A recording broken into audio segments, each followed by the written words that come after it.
Okay, this is Big D and VA again on part 3 of the oil change on my Jaguar XKR. As you can see, the tube is finished doing this thing, draining off the old oil.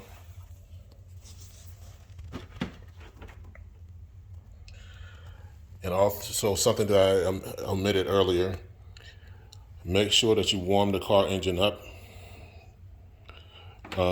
because you don't, the last thing you want is the oil to be too thick for this device to suck the oil out of the engine.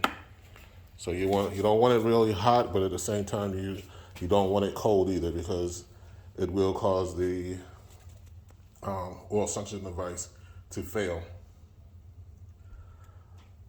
So now I'll be taking this tube off, buttoning everything up, placing oil back into the vehicle. She takes 8 quarts. So I'll be putting the Valvoline 5W20 oil back into the vehicle. And then I'll go on to part 4, which is my filter change. Stay tuned next time.